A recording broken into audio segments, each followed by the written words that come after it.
became a Premier League player, you won the FA Cup, you were called difficult, stubborn, maybe even a rebel. Some people would say Paul Scharner was complicated, but some others would say he was ahead of his time. It's a good summary. When somebody told me that you are not good enough, it very kicks me on. I saw the statistics, 221 games, and then I saw the names, Cristiano Ronaldo, Rooney, Ferdinand, Gerrard, Xabi Alonso, Henry, and so many more. You never stop, At Wigan you became a figure. I was not just a player who played for the money. No, I played for the club. The career was just ruling my life.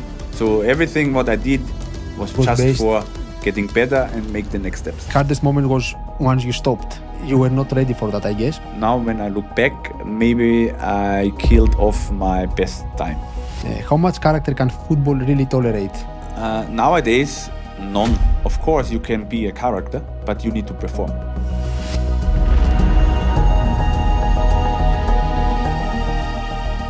Paul, welcome to the Sport Journey podcast. It's a pleasure to have you here. Thank you very much for the invitation. How are you doing? Actually quite good. Quite busy week actually so far. But I'm very excited for the podcast actually, and of course about the questions.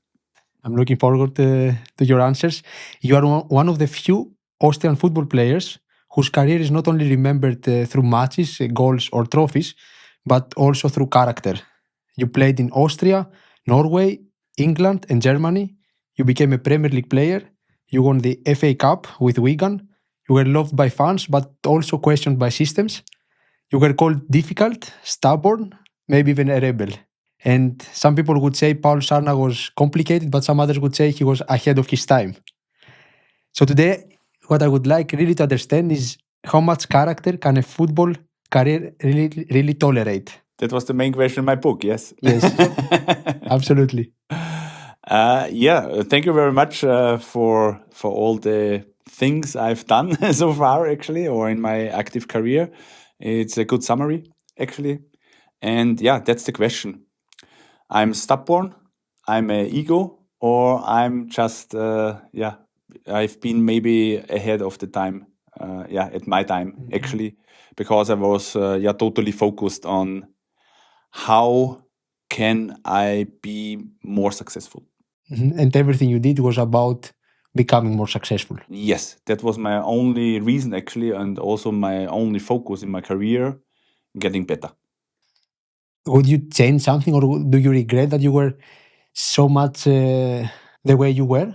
It's always easy afterwards, speaking about maybe it was a mistake or should I have done differently, actually. But in these days, when you're focused, or when you want to achieve something big, you need to be very focused. And also, of course, I know football is a team sport, but of course you need to look after you as well, because otherwise it's very difficult that you make the step through the system.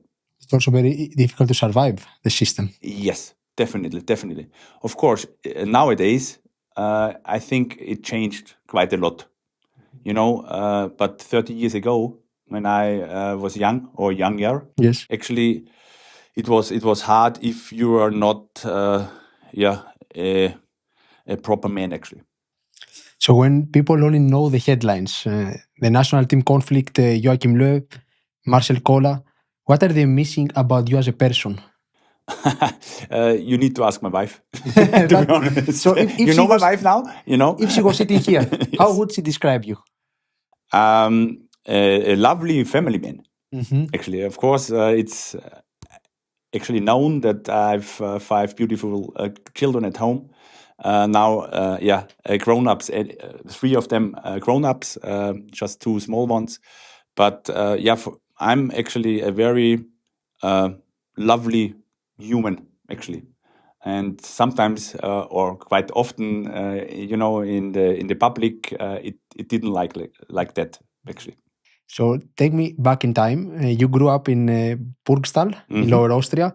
What kind of boy was Paul Scharner back then? Definitely, if you ask my parents, quite handful. one actually, because I was quite loud, but always the youngest. You know, in my surrounding where I grown up, in this area, I was the youngest, but I always tried to get into the group actually and be in the group. And one of my how you say it, one of my tool was my voice. Okay. So crying a lot and screaming a lot and so on.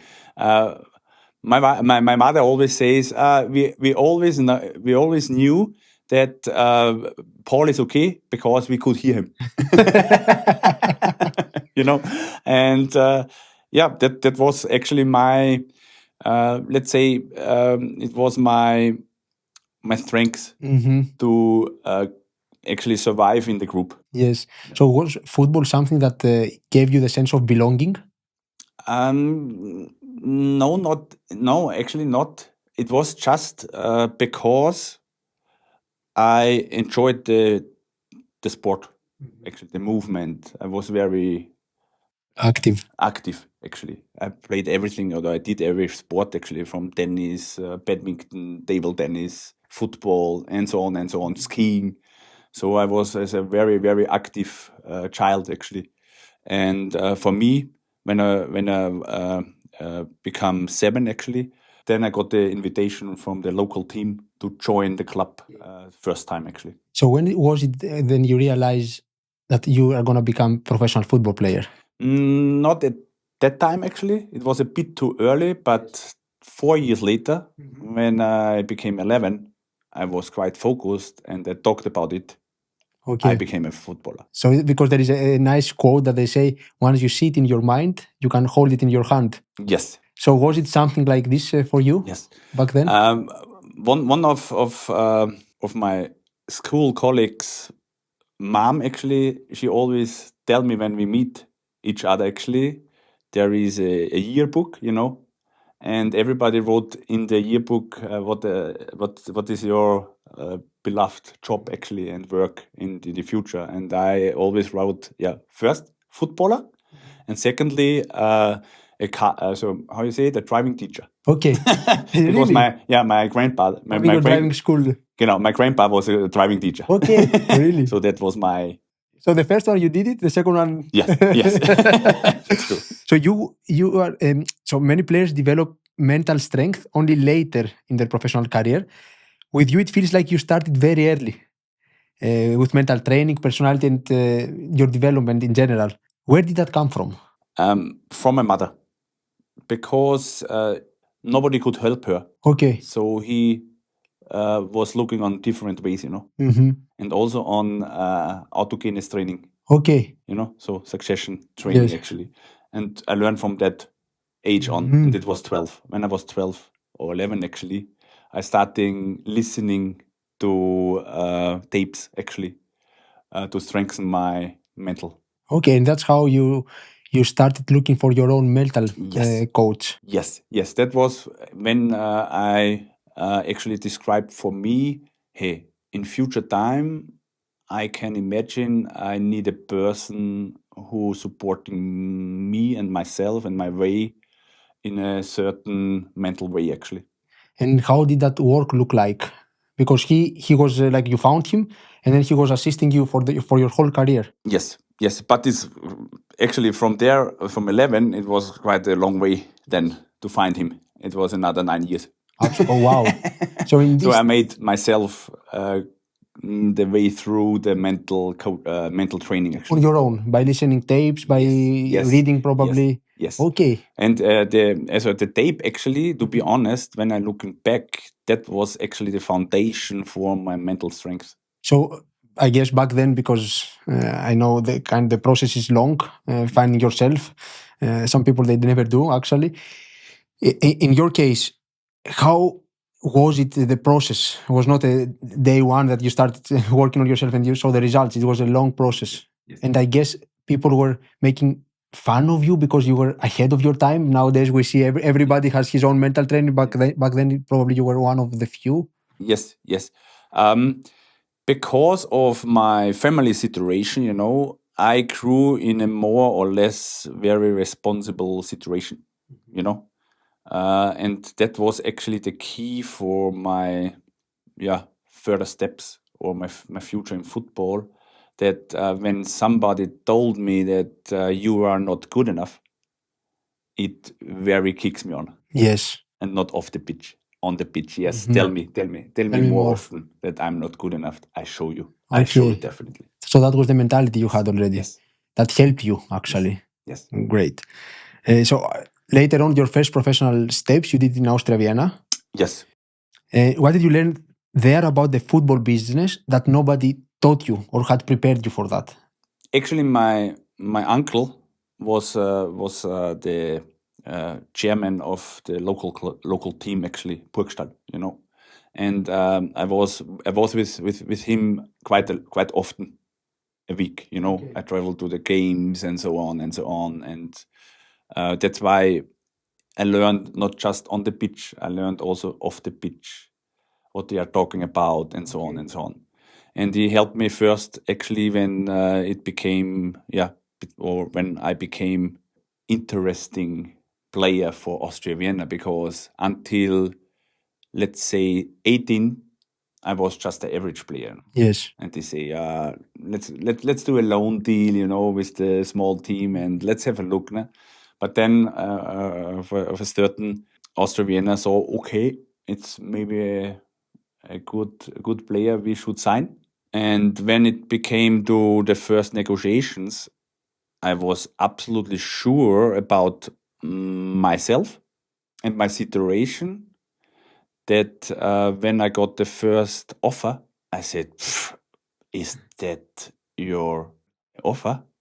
And With said, 18? No. Yeah, with 18, I said, no, come on.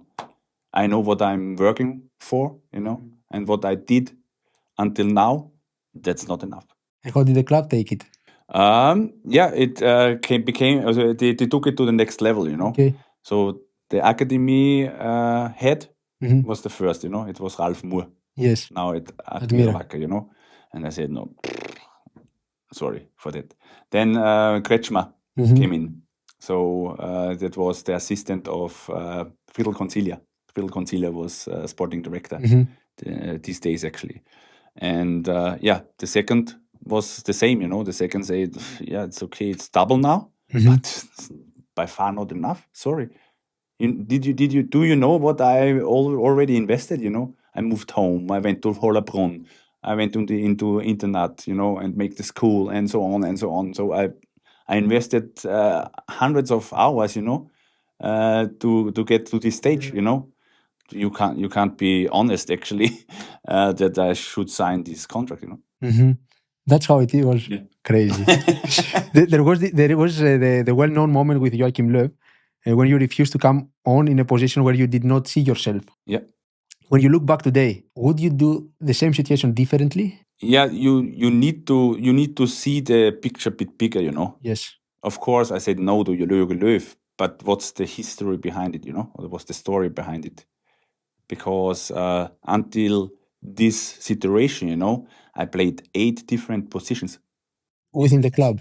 within the club in the last 3 years, actually, And for me, I built up my mind that I said to me, I need to focus at least on not more than 2 positions, Otherwise, I feel that I don't reach my targets or my dream, actually. That's why in summer, actually, when I couldn't move away from Austria, I said, I want to focus on at least 1 position. Because I always combined football with acting, Yeah. And if you act as so many different characters, it's very difficult to be the main character. Okay. So how did that happen? Like you were about to come in, the coach would say to you, "Look, No. It started not very easy for Joachim Löw, actually, when he joined 2003 after Christoph Daum. Actually, we won the league, Yes. we won the cup, and we won the Super Cup. And then Christoph Daum moved to Turkey, and Joachim Löw came in, actually. And I had a more or less offer from Italy. Okay. because I was young. I was player of the season, young player of the season. So there was interest from abroad. And Austria Vienna asked for too much money. That's why it fell through, actually. Okay. But I ask these days, Christoph Daum, what should I do?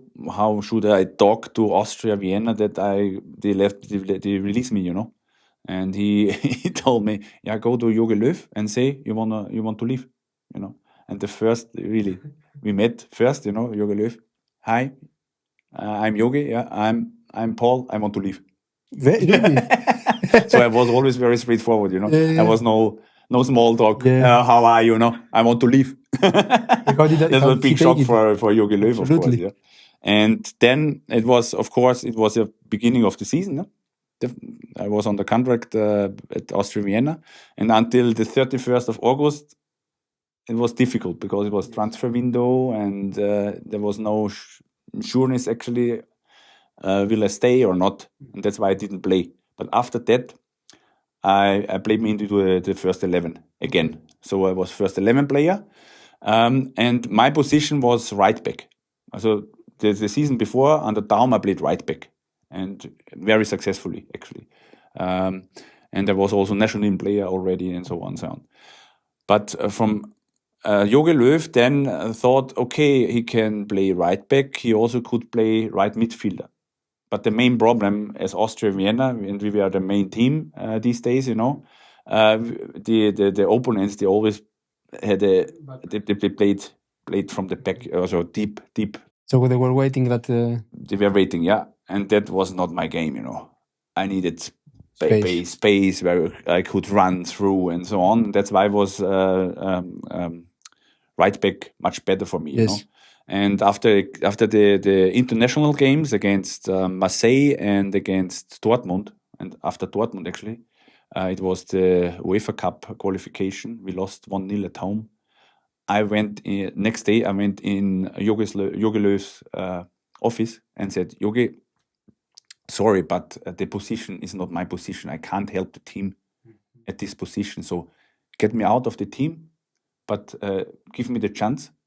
In the next 2 years, I said, in the next 2 years that I play in more central position. Okay. 6 position, okay? He said, yeah, okay, let's do it, So the next game, I was in the bench, just in the squad, not in the first 11, and so on for the next 3 weeks. And then we played against GRK at home, and we were losing 1-0 shortly before halftime, actually. Then the assistant coach get me from the warm-up, and they said, oh, cool, after 3 weeks, I get my chance in central midfield. Yeah, I show, yeah, And then Jogi Löw came to me, Paul, you're coming on the pitch, in the second half, right midfield. And I said, just no. He was staying. Because it was the first experience for him as well, Yeah, of course, getting no. Ever a player said no, and he turned around and went away. He didn't say anything at all. He didn't play this game. I didn't play the game, but at halftime we stayed out, and played a few balls on the pitch, like the substitutes are doing, And then the assistant coach came out, Hans Diernich, and said, Paul, you can go in and go home. And I said, no, I watched the game in the second half. As always, I sit on the bench and watch the game. And then afterwards, I went home, and there were rumors and everybody, especially speculating. And I went home and switched on the television, teletext, and it just stayed, Paul Scharner suspended. Oh my God. And I was 23, Yes. Was a shock. Of course. For the moment. For a moment. Yeah. And how did that, after that, how did that develop the relationship you have? It was in October. Then he, of course, suspended me from team training. So I was training alone with an extra coach. Okay. For 2 months, actually. Then I had a trial in Norway at Brann Bergen the first time. So they got to know me actually from the first time, but the situation was very unsure because there was no experience with a player who said no. You know. Yes. So what does it mean with the work regulations? Mhm. You know. So could I have been suspended for the future? Austria Salzburg then moved in actually for a move because they knew each other. You know, Kronsteiner became the new sporting director. He was before he came to Austria. He was at Austria Salzburg, and then they agreed with Rudi Quenberger. He was the chairman there. Then that I can move to a former manager. Okay. There's, Walter Hörmann was the coach there, and he knew me from Austria. So you went to Austria Salzburg. I know some of the story in the we spoke off the record. You went to Austria Salzburg because you want to stay there for 1-2 years. That was the plan. At least. At least. Yeah. And 6 months later, you moved for your first time abroad. Yes. So and it was a big shock for my wife. As I can you know, imagine. It was a very big shock because she was pregnant with the second child actually, and of course, what you said, she was quite sure that we now staying at least 2 years at Salzburg. But on the 21st of August, last day of transfer window, I signed fax. Fax. It was a fax file, 2 minutes before midnight. So it was just 2 minutes left. I signed the contract. And then I just went to my wife and said, Marlene, tomorrow I move to Norway. Wow. A new chapter, like new beginning. And then you moved there. You start directly with the team. Yes. You had to integrate. And I waited actually. I was there alone for 4 weeks. Okay. And then we agreed that Marlene is coming after, actually. And she missed her first flight. Okay. Maybe it was a sign. But on purpose, actually. So. And what did Norway do to you as a player and as a person? These days I was very, very focused. I was like in a tunnel, in a career focused tunnel, and I wanted to make the steps as quick as possible because I was 24 years old, and I felt like my time is running. So normally you move earlier abroad actually. But it was impossible these days, especially from Austria. And now I saw my chance. Yeah, now I can kickstart my career abroad and reach my target and my dream to playing in the Premier League. Was for me also because you told me about that. How in such a young age you knew one day you will play in Premier League, even though you were starting your first steps in the professional football. Yeah. And that is important also for young players who are going to watch this interview. Yeah. How do you develop your dream in so many details, even though you haven't experienced anything yet? It was actually my self-belief. As I said before, when we had the first contract negotiations, I had actually just my uncle, and he was not a professional agent actually. But I knew when I first saw the offer, that's not enough for me. So I don't know where I did get it actually, but I knew my value. Yeah. What I invested for football and what I'm ready to invest further on, that I make my steps. And that helped you also to be in that position. Yes. Wow. So you won the cup with Brann Bergen.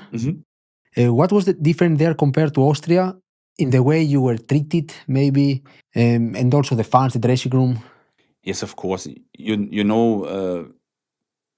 When you have a scandal like what I had with Joachim Löw, the newspapers or the public is never ever on your side, because the club is bigger, the coach is bigger, so all blame on me. Yes.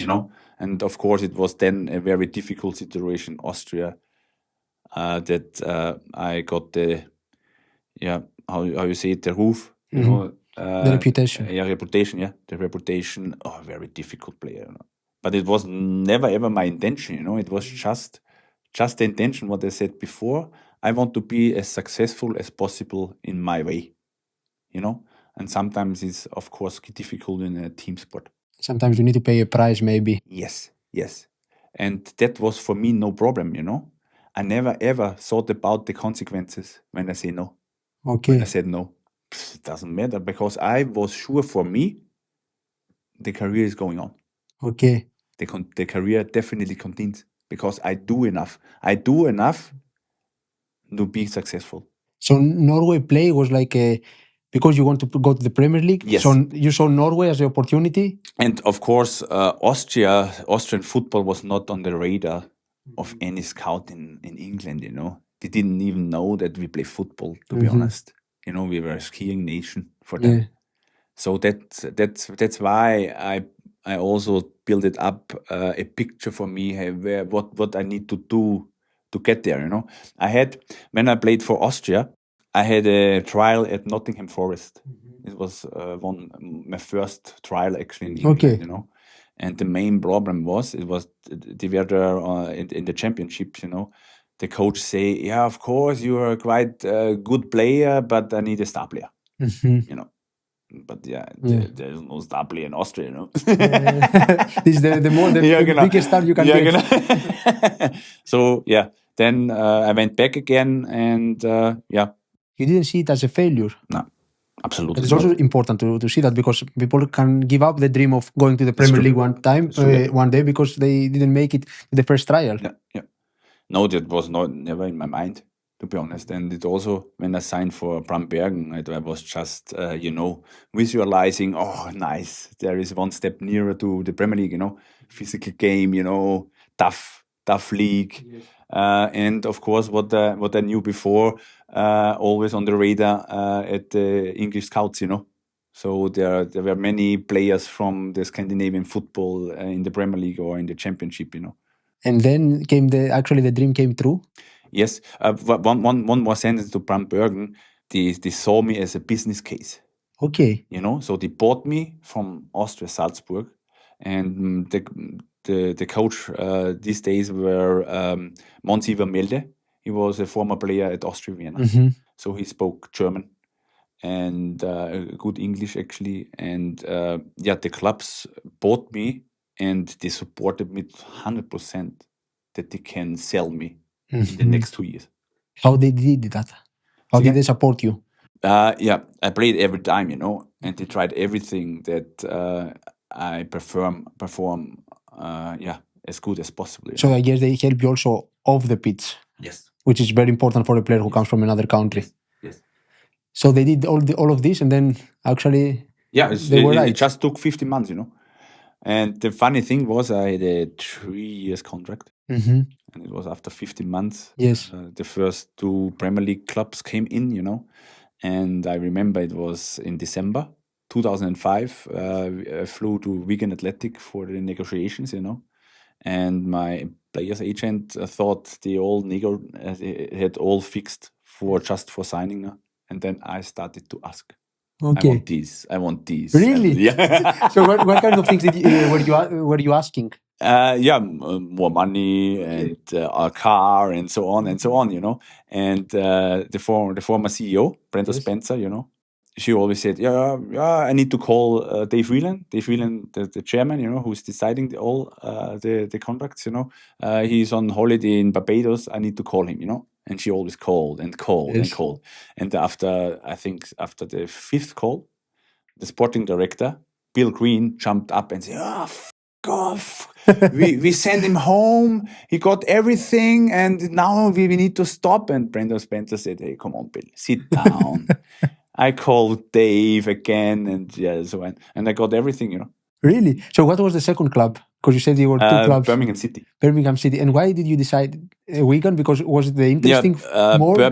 So Wigan Athletic, they promoted for the Premier League first time, this season. And Birmingham City was fighting against a relegation. Okay. They were second last, And I thought, first time in the Premier League and fighting against relegation, I think that's not the best situation for me. And on the other side, the story of Wigan Athletic impressed me quite a lot, because they were nowhere 10 years. Absolutely. Before, so what fascinated you immediately about the Premier League, and what hit you brutally hard at the beginning? I need to jump back in time, one of my colleagues, Günther Kreisel at Austria Vienna, he was a fanatic fan and supporter of the English football. And he had all the tapes, the video tapes at home from several games actually from the Premier League, And sometimes I stayed overnight at his apartment when we had double sessions or so, And then when we went home, we watched English Premier League. Really? Yeah, and we were sitting and I thought, I can remember it was Fulham against, was it Bolton or so? Bolton? Bolton, Yeah, Bolton probably. Wanderers, Yes. Bolton Wanderers and Fulham played against each other and they were just, fighting. Wow. And I said, whoa, Günther, one time I need to play in the Premier League. I want it desperately, actually. Yes. And from there on, actually, I was supporting Arsenal, of course, the very successful Arsenal. With Thierry Henry. Thierry Henry, and it was Arsène Wenger. Yes, was a decent side actually, and that's from there on. Actually, the main focus was I do everything to join the Premier League. It is a little bit insane because while I was preparing for this interview, I saw the statistics. Yeah. And 221 games. And I was, okay, against which player did you play? And then I saw the names. And Cristiano Ronaldo, Rooney, Ferdinand, Gerrard, Xabi Alonso, Henry, because you played against this Arsenal, Fabregas, and so many more. Yeah, you never stop, You can never stop. Drogba, Bergkamp, Shearer, and so on. It is really insane. And it's not only that, it's also scoring against big teams and playing in some of the biggest stadiums in the world. Do you sometimes stop and think how crazy that was, or how crazy it was for an Austrian player starting from your home to one day to reach Premier League and play against all these stars? Not enough, to be honest. Because let's say the public has a very strange view on me, in Austria, especially in Austria. Yes. It's for me sometimes difficult to say that was absolutely great career for me, because I'm a little boy from Burgstall. You can't expect at all actually that one day you're playing in the Premier League and play so many games and scoring so many goals, actually 21 goals. And winning something. Absolutely. So sometimes, of course, I start smiling when I think about it, and when I think back, the games when you see when you say the names, then of course some pictures coming up, and you say, oh yeah, that was that game, that was great, and but. For me, I've got let's say an inner peace. So for me, after the FA Cup win, for me it was okay. If I want to do it, I can do it. That was at least what I want to show myself. If you want to do it, and if you want to reach it, I can. It's possible. That's possible. Yeah. I think Arnold Schwarzenegger said once he was poor, but he was rich because he has a dream. Yes. Yes. And it's a great. I mean, also maybe lucky if you in a young age develop this kind of mindset and this kind of dream, and you know what you should fight for. And in your case, you fight for it, but also you were fighting against the media and in a young age, and that's why. And the opinions, no. Absolutely. Different opinions, because if you're not system-like, then it's always difficult. How did you handle this? Because you are the person out there, the football player. Then you have to be the father. You have to be the husband. You have to be aware of letting all the things that happening in the world of football outside. Could you see the difference, or sometimes you were going back home being devastated, maybe sad? Why do they say things about me? Now, what helped me a lot was my inner circle, Yes. And one of my inner circle was the mental coach, Valentin, he helped me a lot to neutral the feelings from outside, and also the blame from outside, because otherwise, as a young player, you can't handle it, to be honest. Yes. Especially in the young age, Yes. When you get the experience, then of course, then you can survive and say, you can say what you want. You don't care about. Yeah, you don't care about. But you know yourself, as younger as you are, actually, then it's very difficult to let the opinions out of your system. And so you manage that to do it in a good way, Yes. which helps you actually to keep doing your career and keep building momentum. And you reach a point where you at Wigan you became a figure. Why did that connection between you, the club, and the fans work so well? No, it wasn't just Wigan. It started at Brann Bergen, actually. Okay. They called me Fußballgott at Brann Bergen. Wow. And I'm in the team of the century in Brann Bergen. So I had really good connections always, actually, with the supporters, because I really took care about everything, in the club. I was not just a player who played for the money. No, I played for the club. I played for the region. And for the culture, actually. And so the fans felt that. They felt it. Yeah, definitely. And so you player of the century. Yeah. But also in 2008. And player of the year as well in Brann Bergen. Player of the year also. Yeah, voted from the newspapers. We always got the note, the things. Yeah, and I was the best player, actually. And also that didn't stop there, because in 2008 you were named Wigan Player of the Year. Yeah. So did that recognition in England give you something you had been missing in Austria? Yes, definitely.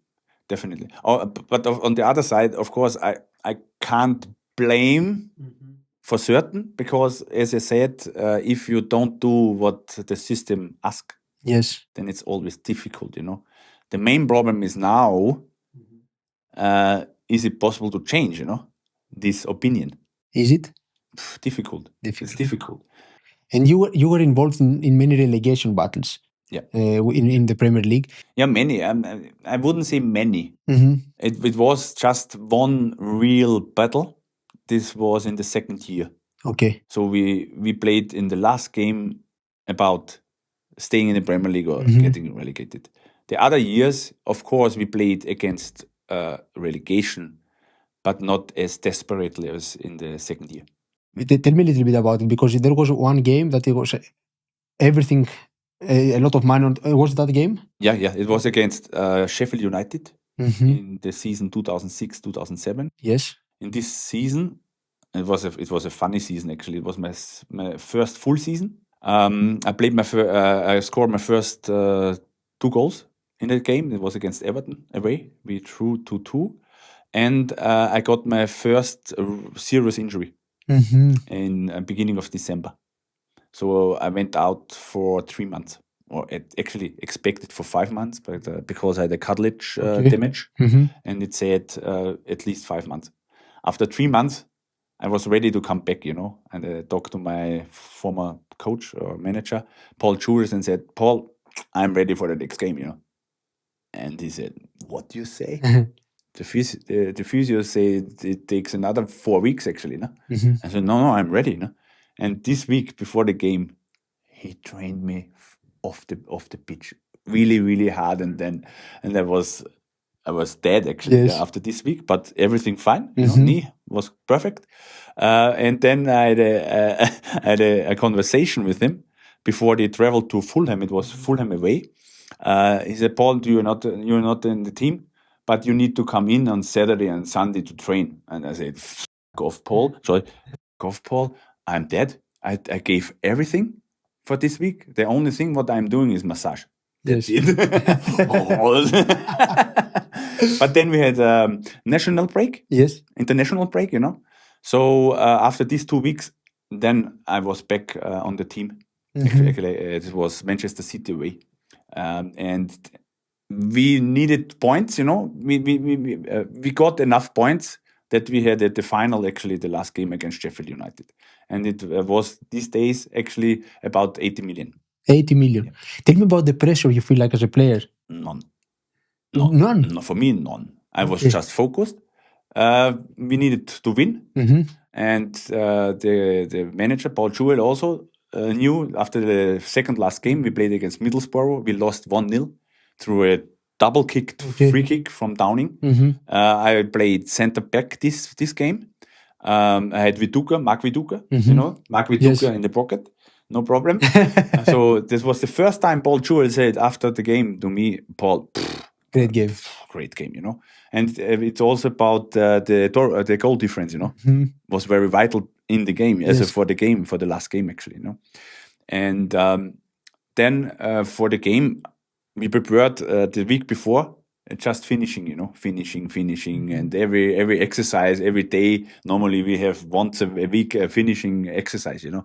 And I decided for me in preparation of the game at the weekend, I'm just I'm just kicking the ball with my left because my weaker leg, and I'm just finishing. And after the third session, actually, the colleagues of the team, you know, Yes. came to me, Paul, are you crazy? Why you are just shooting with the left? I said, yeah, the right is my good leg. I need to train my left, my weaker leg, actually. And then the game came up, and then it was in the 50th or 60th minute, and there was a breakthrough of the left hand side. The ball came into the in the box, you know. Yes. In the net box on the left, and then bam, really tough kick, actually, clean as you like, what the moderator said. Yes. And scored the 1-0. And I said, look, my left leg. So tell me a little bit, how did you experience, okay, that was before the game, after the game, because you managed to stay in the league. Yes.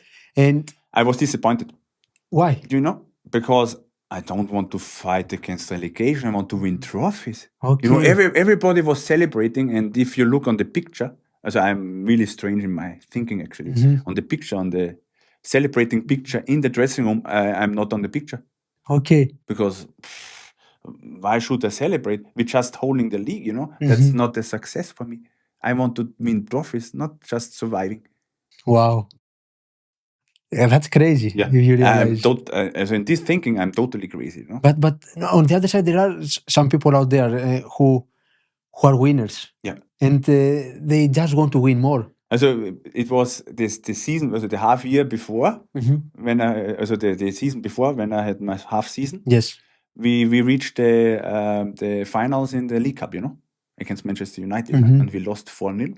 Yes. And we got the silver medal, you know, and I threw the silver medal away. I hate it. I don't want it. I threw it into even though you play against Manchester United. Yeah, it doesn't matter. I was in the final. I want to win the final, not get second. You know, I threw the medal away. Half a year later, at Christmas, I got a card. Thank you for the medal. You made my best day of life. So who was it? Like a someone found yeah, so support. Yeah, really. Yeah. So tell me a little bit about you left Wigan. And then you went to West Brom. Yes. So was it like some offers behind the scenes that never happened? Yes, there was a change in my thinking. Yes. At halftime at Wigan Athletic. So when especially after the injury, and the year following, I changed from totally focused on I do everything to reach the highest to family. So I need to take care of my family. Okay. Because I want to keep my family for more than just. So tell me a little bit the difference, how you did it before. Like you were more focused on your career? Yes. And everything was just. So the career was just ruling my life. Everything. Ruling my life. Okay. So everything what I did was just based for getting better and make the next steps. You said the other time off the record that sometimes before the game you were booking a hotel room. Yeah.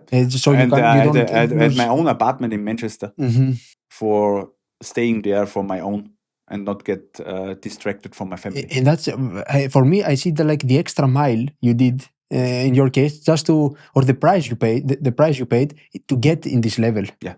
Were some other things I was the first player in Bergen. Normally we traveled always on the day. I was the first player who traveled the day before, alone on my own. Yes. I said I need to travel before. I can't travel on the day by plane. You know, in Norway you're traveling all away games by plane. And I said no, I can't do it. I need to go the day before.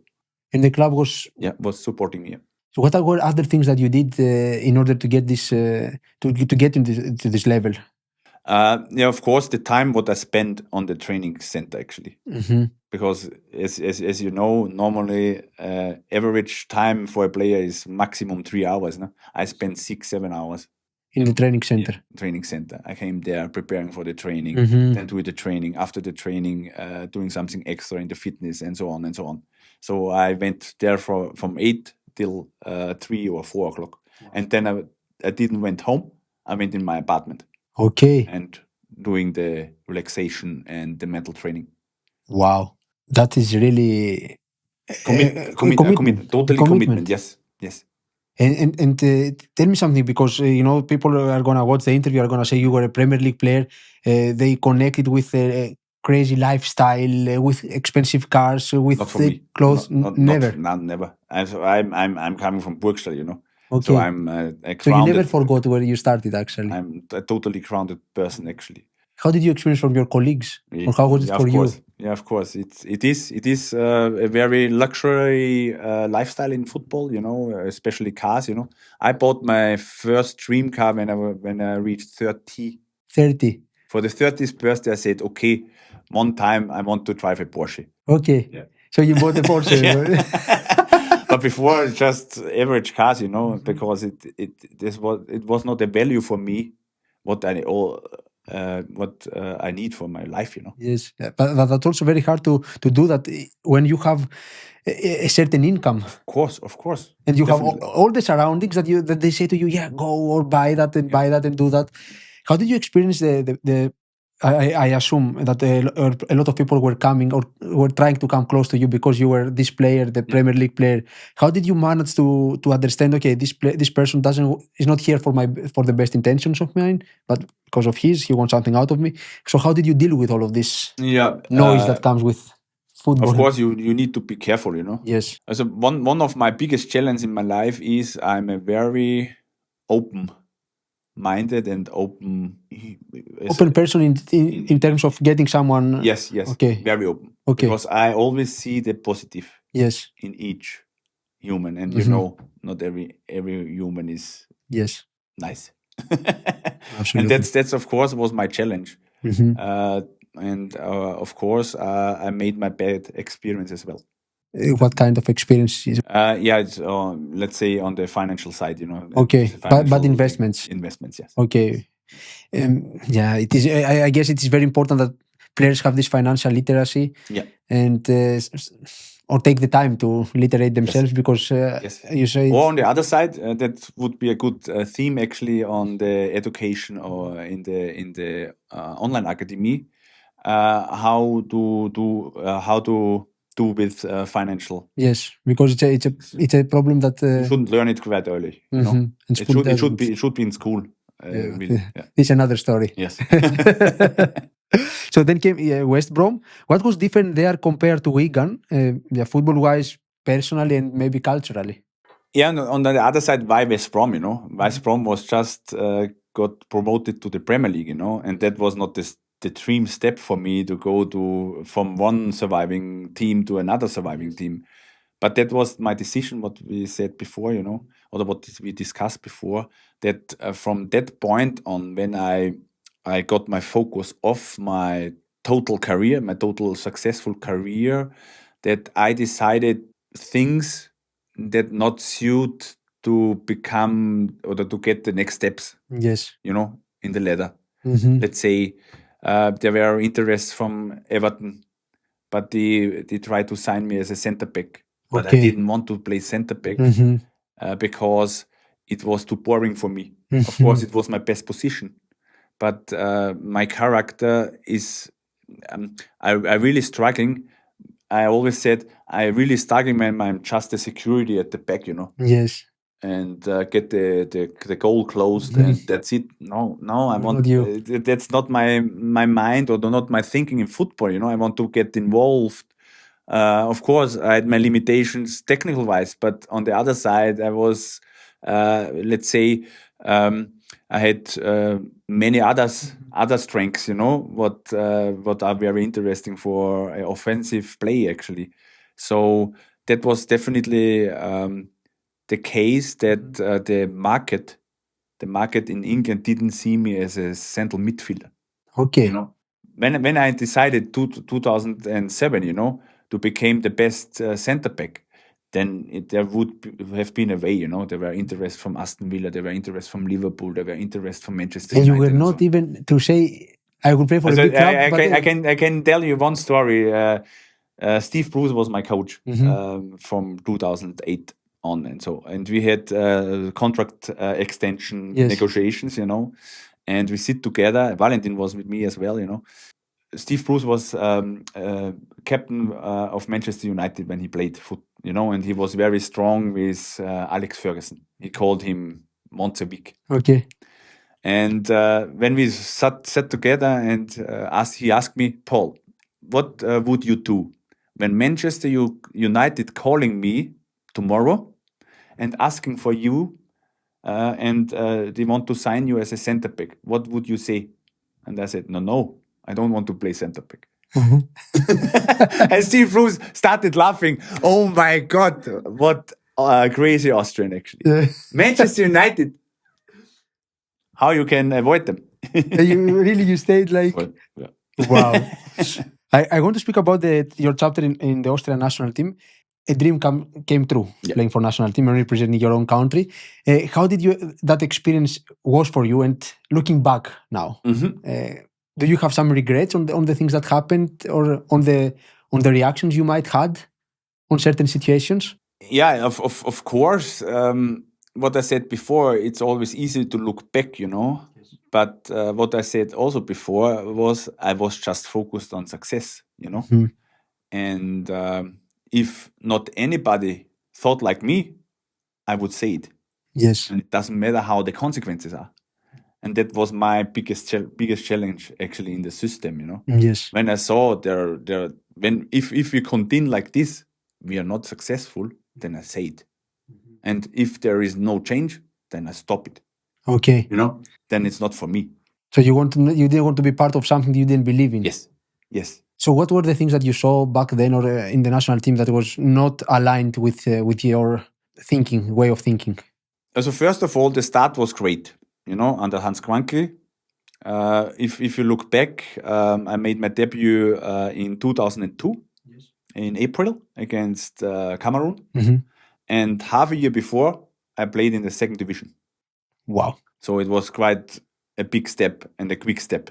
So from Austria, first team in the second division, and from there in the first team from Austria back, and then in the national team. So very good move, actually. And fast also. Fast. But then everybody knew that we hosting the European Championships 2008. So we needed to prepare and build a team, or Hans Krankl needed to build a team for the tournament. Yeah, I didn't understand what he did, actually. So for me, of course, I was on a good mood in the beginning, but then if I didn't get back the valuation, because I in my opinion, I knew which value I am on it, and if I didn't get it back, or if I don't get it back, then I say, hey, moment, man. Yeah. You didn't see? I do everything to be successful, Why I'm not in your team, actually? Then, I went to Norway.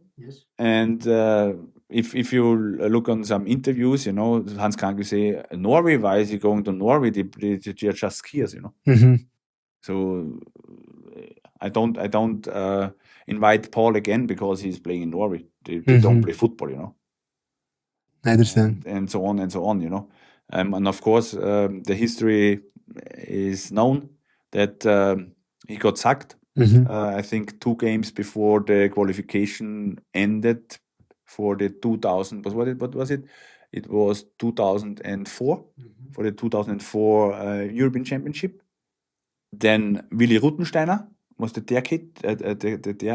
caretaker manager, actually, and he invited me straight after, because he knew me from the under 21, and we played the last 2 games against England and Northern Ireland, And the game in England, it was 2005 in October or so. It was the vital game actually why I got signed from Wigan Athletic, because the chairman and the manager were in the stadium and saw me. Yes. And then I came back in the national team actually properly, and then we got a new coach, Hickersberger, and another 2 years left actually, or 3 years actually left to preparing for the European Championship. The main problem was we had just friendly games. Yes. You know, from there on, because we don't need it to qualify. But on these circumstances, actually, I didn't see anything at all that everybody is doing everything for the success for the team. European 2008. And there was more or less, we are at the tournament and that's enough. Yes, even though Austria was hosting the tournament. Yes. And I couldn't imagine, or I couldn't understand actually why is just being at the tournament enough. If I play a tournament, I want to do as far as possible, yes. You know? And that's why I said, okay, 2006, I stop. Go off there. Now, are you happy with this decision, or would you have liked to be part of the tournament and maybe push the team? I can't say anything about championship, European Championship or World Cup, because I was never there. Okay, to be honest. Of course, that's the regrets or the consequences. Yes, what you need to take, or what I needed to take actually. But that's life actually. Absolutely, of course. So let's talk about the FA Cup. After West Brom, you moved to HSV. From the outside, it feels like a chapter that never really took off. No. Why did it not work in Hamburg the way you had imagined? First of all, the decision moving away from the Premier League to Germany was a family decision, because my children needed to learn German properly at school. That was our opinion from me and my wife. That's why, I had a trial at Frankfurt, and then Hamburg came in for an offer, and I decided to move to Hamburg. The decision why they signed me came from the technical director there, these days, from Frank Arnezen. And Frank Arnezen knew me from the Premier League, because he was technical director at Chelsea. Yes. When I played in the Premier League. So he wanted to sign me because he needed a experience fighting against relegation. Okay. To make sure he had enough experience in the squad to survive and stay in the Bundesliga. Yes. On the other side, my manager was Thorsten Fink. Divided each other for power. I guess. Yes. And Arnezen lost actually through the year. And that's why actually it was very difficult to get into the team actually. And from the beginning, I had the fallout with the national team again, the last time actually, with Marcel Koller. I got injured after 3 days at Hamburg. Quite a heavy injury, damaged my ligament in the knee, and went out for 6 weeks. Okay. And then it was very difficult actually to really get back into the team, because they sold quite well. Yes. In the league. We were just in the middle of the table, so there was no need to change. And then I just worked on it. It was no problem for me, because I knew, hey, when I just stay focused and work on my behavior, I will get the chance. Yes. And it came up actually in October. I think it was in October against Freiburg. Okay. I played before. I played a couple of times in the second team.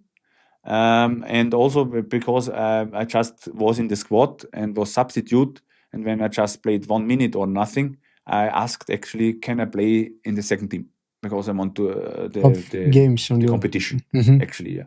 And that was okay. And one game also the Thorsten Fink watched, and he decided he needed to decide either he's playing with me or with the other one, and he decided, I try Paul. He tried me actually. The main problem was I got sent off after 32 minutes. 2 years. Welcome in the German Bundesliga. And that was it actually. Then actually Thorsten Fink never trust me again for the first half of the season. And that's why then what you said before, then the interest of Wigan Athletic came in because they got the injury in the centre back position. Ramis got crucial ligament damage, and my assistant coach from before called me and asked to Paul, "How are you? Can you imagine playing for Wigan again?" But it was an interesting story because you returned, you played the FA Cup final against Manchester City in Wembley in front of 86,000 people. Tevez, Aguero, a team full of stars. Before the match, did you truly believe we can make it? We are going to win today? There's a story before as well. I just signed for Wigan Athletic because they were still in the FA Cup. Okay, that was the main reason. Otherwise, I wouldn't have signed. Okay. My main reason why I came back was I wanted to make it better than in the League Cup final. So I wanted to win in England the FA Cup. That's why the contract negotiations with the CEO, I agreed a bonus, a private extra bonus for winning FA Cup. Can we speak about a number or? 65,000 Okay. euros actually. Because it was not so in the Premier League the bonus is much bigger, you know. Yes. Surviving bonus is hell actually. But the CEO said, "Yeah, come on, no problem. We can put it in because we are not interested in the FA Cup." Actually. Okay. And from there on, actually, I was just working on to be successful at the FA Cup. The first conversation with Martinez was my manager. Yes. The first conversation was about FA Cup, and I told him, "Roberto, please don't let me out of the team at the FA Cup, because normally you play with second team to save energy for the Premier League. I want to play any minute in the FA Cup because I want to win him." Yes. Yeah, I want to win it. And I said, "Yeah, okay, bust." And I played any single minute actually in the FA Cup. In total, 18 games I played for Wigan because I signed at the end of the transfer window. It was beginning of February. I played any single minute of the 18 games. Wow. So what is it like the biggest moment of your career? Yes, definitely. Because for me, what I said before, I wanted to show me I can do it if I like. Yes. And if I want. So for me, it was very vital that I go very offensive, also public. I made an interview 3 months before the FA Cup and said, I want to win the FA Cup. Okay. That's my... So you already communicated. Yes. That was the best moment of your career. Yes. Looking back, what was the worst moment of your career? I would say the quick finishing of the career actually in 2000. It was actually just 2 months after FA Cup win. There is an interesting story in that case because you told me that you played FA Cup and a few days later you were playing you had a relegation battle for the Premier League. And there is, I mean, I played football not in that level. I can understand the level of pressure a player might have in these days. How did that was for you?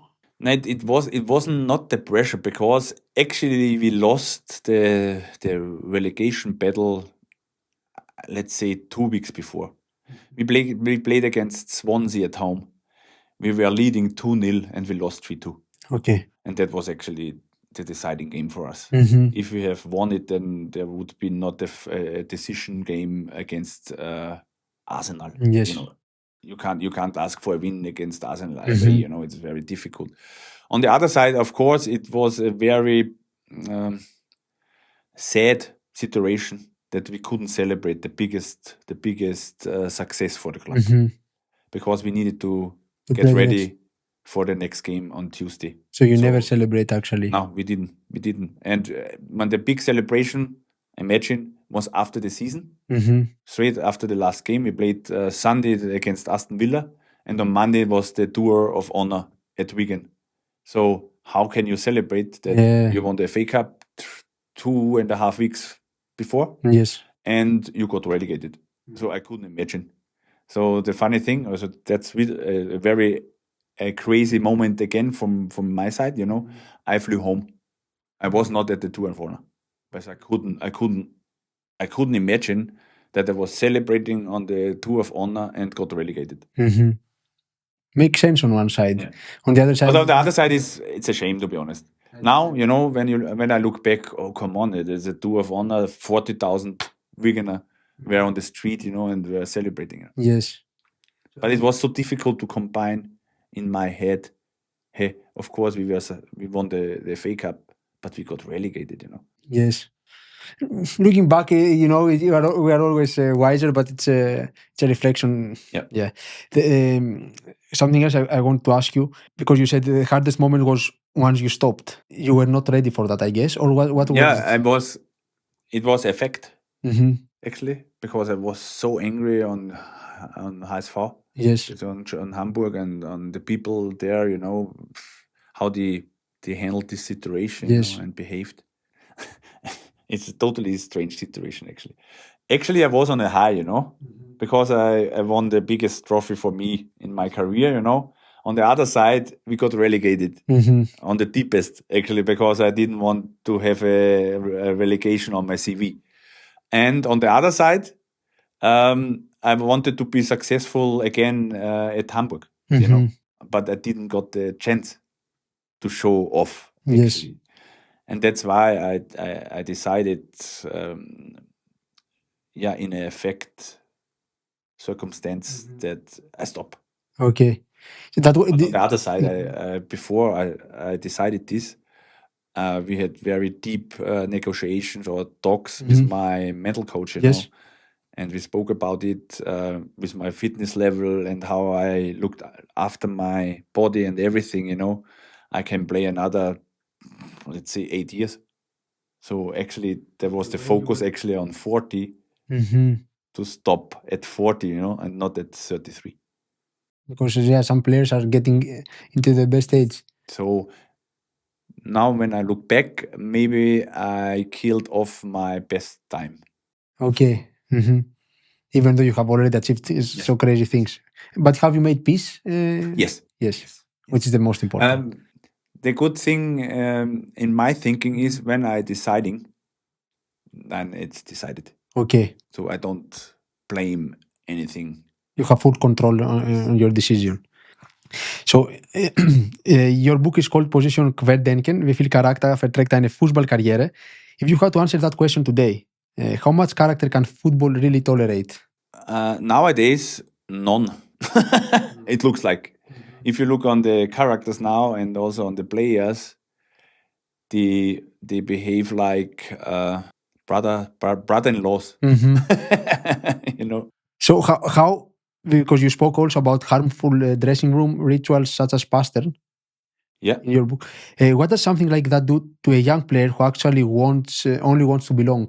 Yeah, it was difficult. It was a very, very strange situation because I was always under stress, and under pressure that it could happen one day. So you were like, especially when you have preseason camp, it was always like, oh, I need to close my door, lock my door, and so on, So it was not a comfortable situation. But on the other side, that's always a decision you need to make, And of course, nowadays it's not happening anymore. Thank you for God, actually.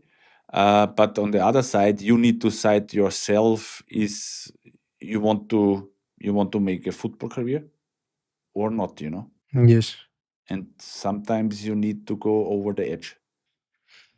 How does someone develop a personality while at the same time he's part of a system like a football club? Is there a way? There is a way, in my opinion. Performance is still counting. Yes. To be honest. So, of course, you can be a character, but you need to perform. It's difficult to be a character and not performing, Zlatan Ibrahimovic comes to my mind. Yes. Okay. Yes. But nowadays, you get taught very early that to make everything what you get told. Yes. So character is not as... It's not a priority. No, to be honest. Because today you also support young athletes individually as a mentor. What do young players absolutely need outside the club environment, maybe to strengthen their personalities and their development? Yeah, it is a fine line because, of course, the club, the manager, the coach, they're deciding if you play or not. Yes. And that's why the main part of the player think they need to do everything what they ask for. But on the other side, it's very difficult to stay with your character in this situation, you know. Absolutely. Sometimes it's not fitting, you know. So you need to decide yourself. Are you compromise? And compromise could mean you don't get there. Okay. Yeah, that is quite hard. Yes. So it's a very challenging situation for very young people. You don't have this in other professions actually, because it's much later. You know, you study first and so on and so on, and before 25, you don't need to do these situations or deciding as the decisions actually. Can you now, with your experience, can you differentiate the character with ego? Yes, of course. There is a saying, you know, ego kills it all. And there is a good example with Paris Saint-Germain, or nowadays with Athletic, with Real Madrid. If you see why is PSG maybe winning the Champions League consecutive actually, because before they tried it with the best players, but with the greatest egos. Now there are certain egos in the team, but everybody knows the team is above. Yeah, what it needs to be successful, you know. Yes. And by example, you know, you could see that if somebody is dribbling into the box and could make the goal, could score, but give the ball to the better positioned player and he shoot the goal, then there is a good team atmosphere. That's actually a great example. If you were guiding an 18-year-old Paul Scharner today, what would you teach him before he enters the professional dressing room? Let me think back. Yes. What was my challenge? I think I did quite well at the beginning because I was a rookie, you know, a very, how you say it? Hardworking and asking character. And that brought me through actually through a surrounding but it was very difficult. You know, I had at Austria, Vienna, I had 11 managers in 3.5 years and 75 colleagues. Wow. And I was the young one, the homegrown Austrian player, and I always started from the beginning. I would go further and would say to a 27-year-old or 28-year-old actually, come on. You are now grown up. You don't need to push as hard anymore. Just bring in your experience and your nice character to getting successful. If a young player is listening to this conversation today and feels that he thinks differently from everyone else, what would you tell him so he does not lose his character but still finds his or her way in football? Stay as much as possible with your character. What it needs that you be in the team is just 51%. Yes. You know, 49% you can be yourself. But 51 you need to bring into the team. Then you are in the part of the team. Yes. I have a tradition in a way that I finish every podcast episode. I have this 5 round, and there are a few questions where you just answer by one word or one sentence. And the first one is Paul Scharner 20 in one word. Focused. Paul Scharner today in one word. Experienced. Austrian football in one sentence. Development League. Premier League in one word. Best. Wigan fans in one word. Greatest. Most famous contact in your phone. Ketira? FA Cup 2013 in one emotion. Heaven. One moment you would like to relive. National team. One moment where you would react differently today. National team. One mistake that made you better. To give away 2 goals. You give away 2 goals. Yeah. And the next big dream for you. Coaching in the Premier League. Coaching in the Premier League. I like that. Yeah. So yeah, that would be all from my side. Thank you for sharing your story. And Yeah. I hope that Hopefully.